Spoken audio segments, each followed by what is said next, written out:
Have you seen how much money people are charging for a custom coloring book on Etsy?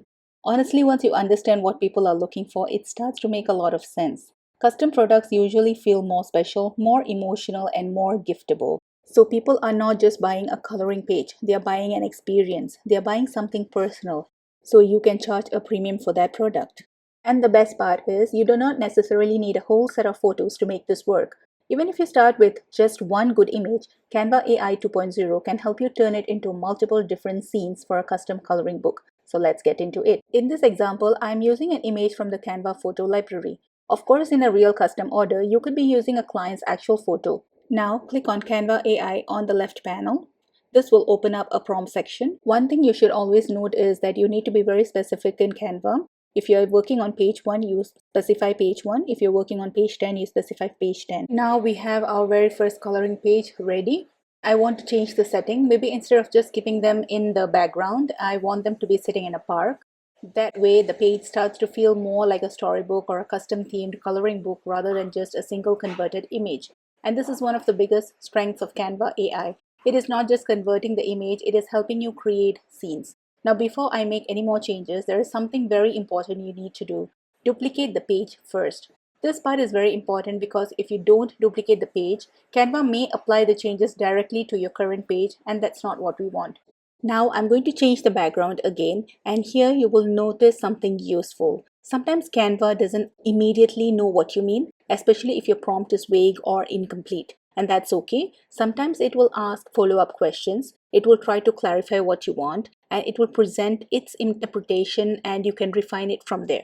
So think of this like less of typing one perfect prompt and more like having a conversation with it. You're guiding it, adjusting, and refining the results.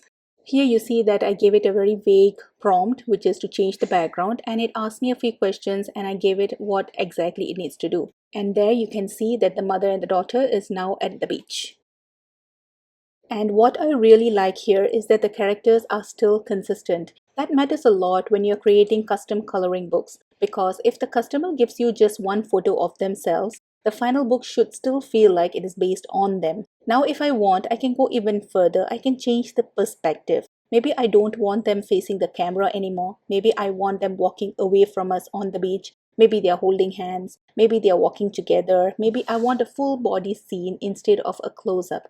All of these things can be guided through prompts, and this is especially useful if you're taking custom orders. If your client gives you multiple photos, that's great. You have more material to work with. But even if they only give you one photo, you can still expand that single image into multiple different scenes. That means one photo can potentially become several coloring book pages. This time, instead of a closer view, I want a more of a full view of the mother and daughter. Again, this was prompted.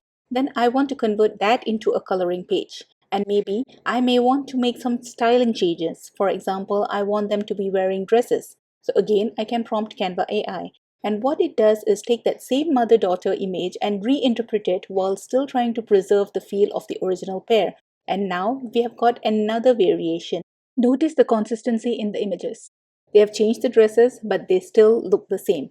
Now let's make them dance. So I prompt Canva AI to make them dance and add more background elements to beautify the image and make the page feel more playful and fun. And look at the result. Look at the consistency. This is the kind of page that feels joyful, personal, and gift worthy. The consistency is what makes the final product feel custom rather than random. And remember, the more specific your prompt is, the better Canva AI can usually understand the direction. We are taking one original image and building out an entire experience around it. Here, I have made them go shopping in London. And if you want to make even more adjustment, you can click that specific image and then you continue prompting from there. Maybe you want them wearing different clothes in a different city. Maybe you want the background to be more detailed. Maybe you want the shopping bags to say something specific. All of that can be adjusted as you go, and that is really the core idea here. Just imagine the value you will be adding to your product and how you can use Canva to make it so easily. Here is another example. You can create family keepsakes, gift books, Mother's Day books, or romantic Valentine's Day gifts, and probably a lot more depending on how creative you want to be with the prompts. I've got more videos where I break down exactly how to turn simple Canva designs into actual income. So make sure you subscribe and check out the next video on your screen.